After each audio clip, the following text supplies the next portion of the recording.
মোথাবাড়িতে বলুন যেটা হয়েছে, যেটা করার চেষ্টা হয়েছে জুড়ে মালদা জুড়ে বিরোধী দলনেতা শুভেন্দু অধিকারী বলছে হিন্দুদের বিধায়ক। তুই যদি হিন্দুদের বিধায়ক হোস, তুই যদি বাপের বেটা হোস, আর হুমায়ুন কবির হয়তো সে ভাবছে মুর্শিদাবাদের নবাব হয়ে যাব, বাংলার জন্য ক্ষতিকর, বাংলার শান্তি এবং সম্প্রীতির জন্য ক্ষতি। মসজিদের সামনে গিয়ে উত্তম নৃত্য হচ্ছে, যে মন্দিরের সামনে গিয়ে উত্তম আল্লাহ নামে ইসলামিক ধর্মের যে স্লোগান সেই যে উন্মাদ নৃত্য সেখানেও দেখেছি আমরা। না, এরকম কোথাও অন্তপক্ষে আমি কোথাও দেখি না। কালপিটদের চিহ্নিত করে তাদের আইনের কাঠগড়ে দাঁড় করা উচিত এবং দৃষ্টান্তমূলক শাস্তির ব্যবহার করা উচিত। ধর্মাবলম্বী মানুষের মন্দিরের সামনে, গির্জার সামনে, চার্চের সামনে যদি কোনো মুসলমান এটা করে, আমি মনে করি সে মুসলমান নামের অযোগ্য।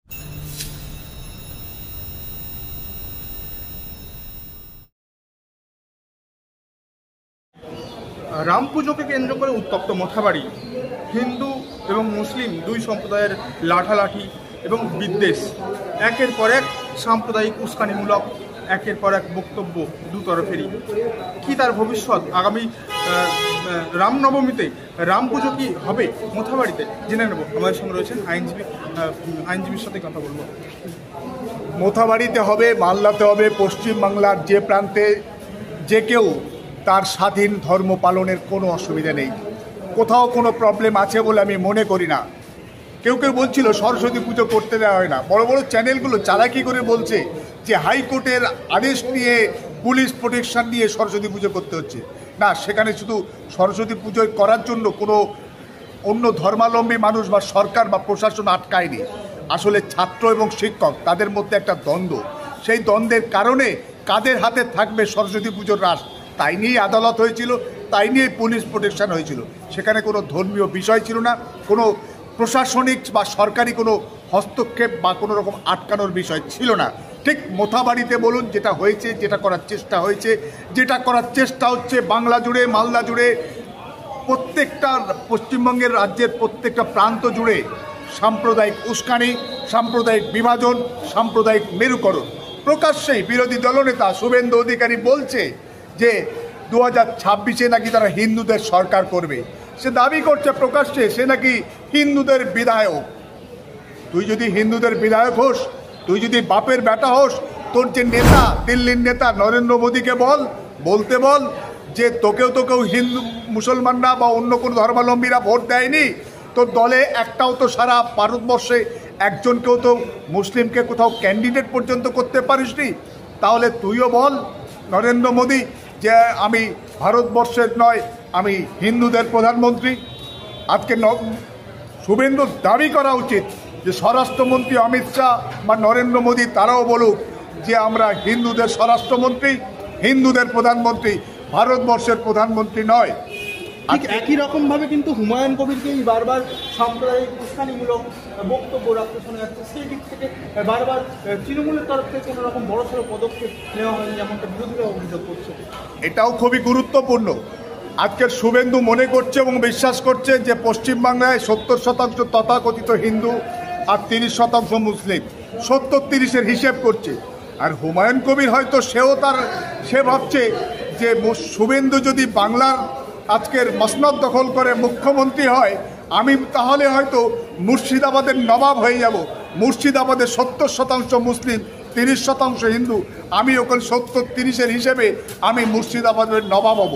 বোধহয় শুভেন্দুর সঙ্গে হুমায়ুন কবিরের এক টেবিলে হয়তো কোনো বোঝাপড়া, কোনো আন্ডারস্ট্যান্ডিং হয়তো হয়েছে যে আমি তোকে সাহায্য করব। সাম্প্রদায়িক উস্কানি, সাম্প্রদায়িক যে বিভাজন, শুভেন্দু তুই যেটা করছিস সেটাতে আমি সাহায্য দেব, ধোঁয়া দেব, তাতে কিন্তু তোর লাভ হবে, তাই আমার কি হবে বল। আছে কি না জানি না, কিন্তু এরকম বোঝাপড়া রাজনীতিতে কিন্তু একেবারে অমূলক নয়, অস্বাভাবিক নয়। ফলে এই দুটোই যে সাম্প্রদায়িকতা, এই যে কোনো সাম্প্রদায়িকতার আমরা বিরুদ্ধাচরণ করি, কোনোটাই কাঙ্ক্ষিত নয়। শুভেন্দু তো চাইছে মেরুকরণ। আজকে যদি হুমায়ুন কবির বা সিদ্দিকুল্লাহ বা কারুর বক্তব্য সেই মেরুকরণের রাজনীতিকে সহযোগিতা করে বা ধুয়ো দেয়, তাহলে সেটা অবশ্যই বাংলার জন্য ক্ষতিকর, বাংলার শান্তি এবং সম্প্রীতির জন্য ক্ষতিকর। এই যে কোনো ধরনের সাম্প্রদায়িকতা, সাম্প্রদায়িক বিভাজনমূলক কথাবার্তা এটা পরিত্যাজ্য এবং প্রত্যেকটা আইন এবং সংবিধানের মান্যতাকারী বিধায়কদেরকে, রাজনৈতিক নেতাদেরকে মান্যতা দেওয়া উচিত এবং সেইভাবে কথা বলা উচিত। বিভাস কথা বলে আর গরম গরম কথা বলে হয়তো মিডিয়ার পাদপ্রদীপের আলোয় থাকা যায় বা তথাকথিত খবরের ভেসে থাকা যায়, কিন্তু সামগ্রিকভাবে সেটা বাংলার ক্ষতি, বাংলার মানুষের যে শান্তি এবং সম্প্রীতি সেখানে ধাক্কা খায়। তাই শুভেন্দু অধিকারীর বক্তব্য এবং হুমায়ুন কবিরের বক্তব্য একইভাবে আজকের আমাদেরকে পরিত্যাগ করা উচিত।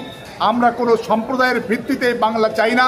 আমরা চাই আমরা ভারতবাসী যেমন শিখ, ঈসাই, হিন্দু, মুসলমান একসঙ্গে ভারতবর্ষকে স্বাধীন করেছি এবং এই বাংলাকে, এই ভারতবর্ষকে আমরা শান্তি, সম্প্রীতি এবং বৈচিত্র্যের মধ্যে ঐক্যের যে বন্ধন সেটাকেই দেখতে চাই এবং সেটাকে সেইভাবে এগিয়ে নিয়ে যেতে চাই।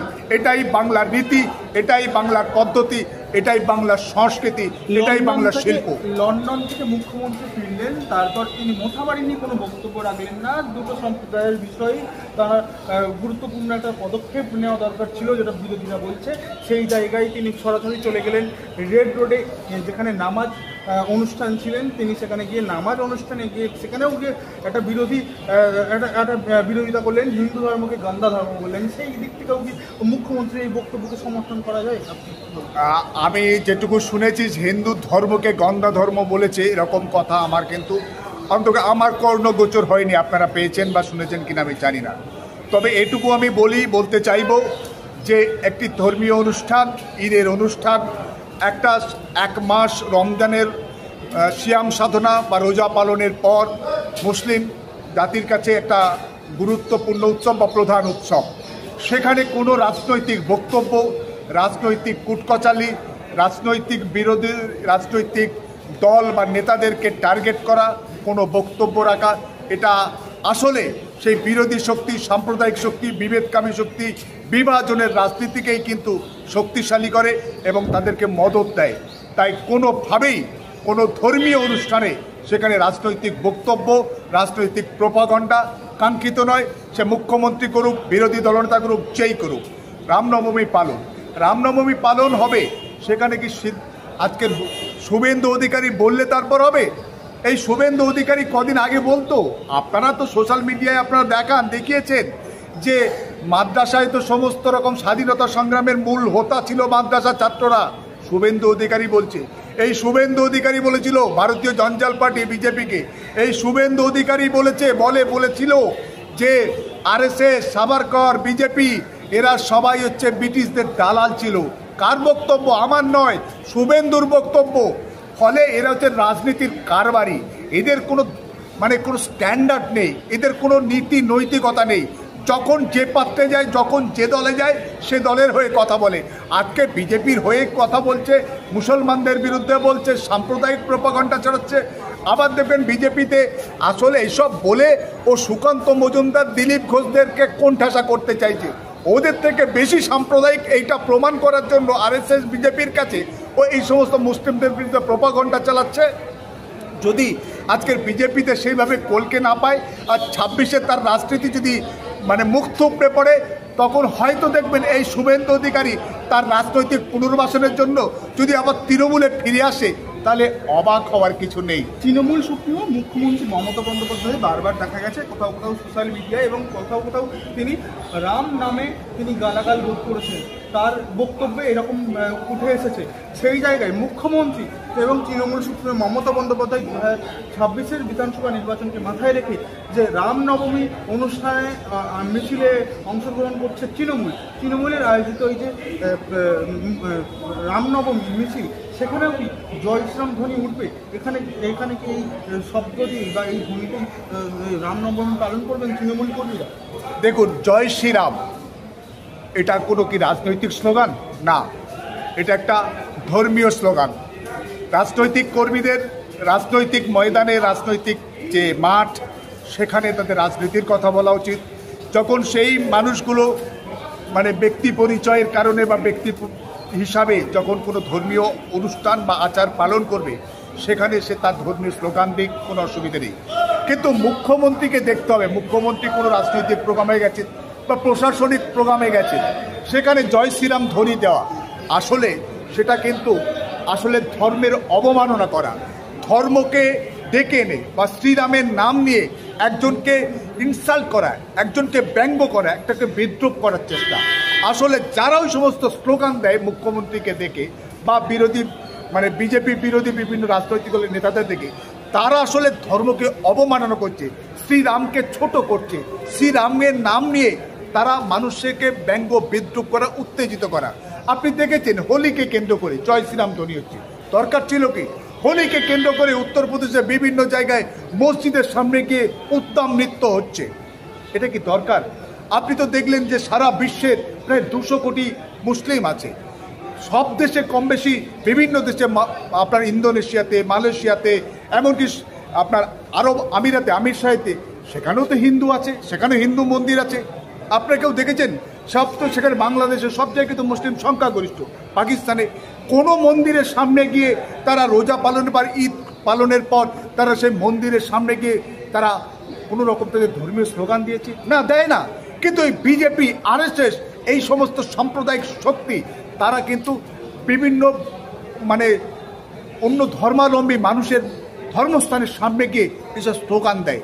ফলে রাম, আজকের আমরা মনে করি আল্লাহ, আল্লাহ হচ্ছে আমাদের, আমি মুসলিম হিসাবে আমি তাকে আমার স্রষ্টা, বিশ্ব ব্রহ্মাণ্ডের স্রষ্টা বলে মানি। ঠিক তিনি সবার স্রষ্টা, সবারই তিনি ঈশ্বর, সবারই তিনি গড। আর হিন্দুরা যদি মনে করে যে শ্রীরামচন্দ্র যদি তাদের গড বা ঈশ্বর হয়ে থাকে, তিনি তো শুধু হিন্দুদের গড হতে পারে না, সবার গড। সেই হিন্দুত্ব, সেই বিশ্বাসটা থাকা উচিত। আমি মুসলিম হিসাবে যেমন আল্লাহ সবার আল্লাহ বলি, সবার স্রষ্টা বলি, হিন্দুদেরও তাই উচিত।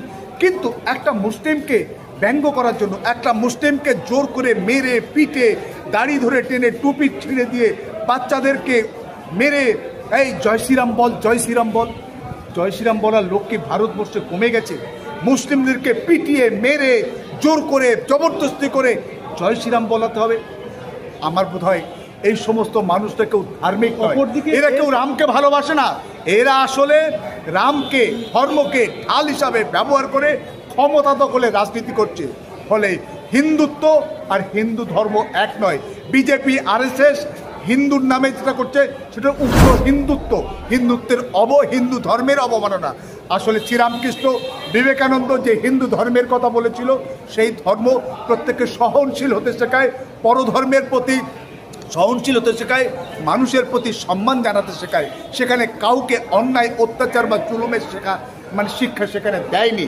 ফলে আরএসএস, বিজেপি যেটা করছে, রামনবমীর নামে, হোলির নামে, হনুমান জয়ন্তীর নামে যা কিছু করছে, সবটাই হচ্ছে যে পবিত্র হিন্দু ধর্ম, সেই তার অবমাননা করছে। আপনি যেটা বললেন যে মসজিদের সামনে রাম নাম বা এই উন্মাদ নৃত্য, এটাও অপমানজনক এবং এটাও কোনো ধর্মীয় আচরণ হতে পারে না।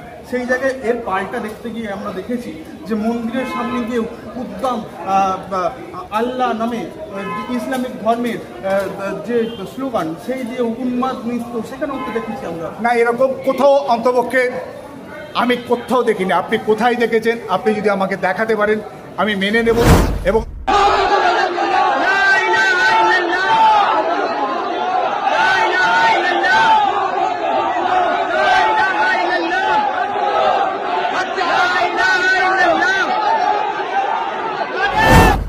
আমি মনে করব সেই সমস্ত কালপিটদের চিহ্নিত করে তাদের আইনের কাঠগড়ে দাঁড় করা উচিত এবং দৃষ্টান্তমূলক শাস্তি ব্যবহার করা উচিত।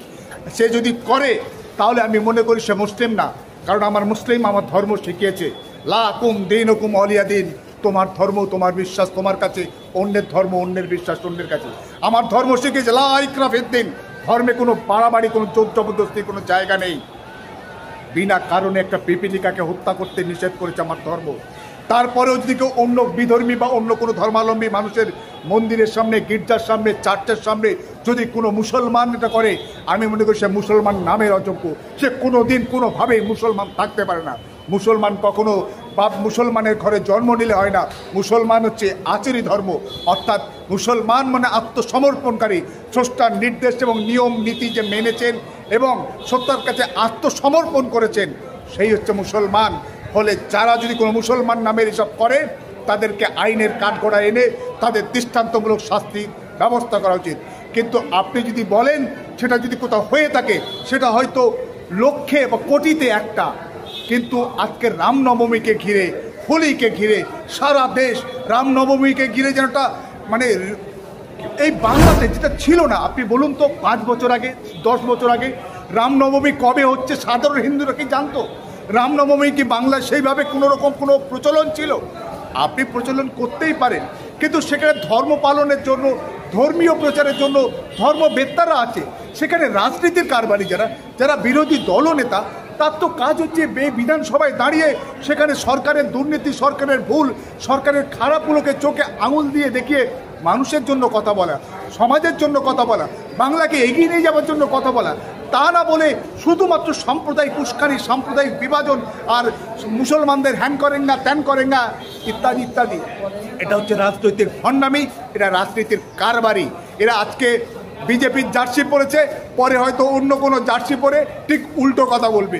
ইস্ট বেঙ্গলে যখন জার্সি পরে মোহনবাগানের বিরুদ্ধে গোল দেয়, মোহনবাগানের জার্সি যখন পরবে ইস্ট বেঙ্গলের বিরুদ্ধে গোল দেবে। এই হচ্ছে এদের কাজ, এদের খেলা। এদের কোনো নীতি নেই, কোনো আদর্শ নেই, কোনো দর্শন নেই। এরা পুরোটাই হচ্ছে একটা ধান্দাবাজ রাজনীতি, ভণ্ড রাজনীতিকেরা।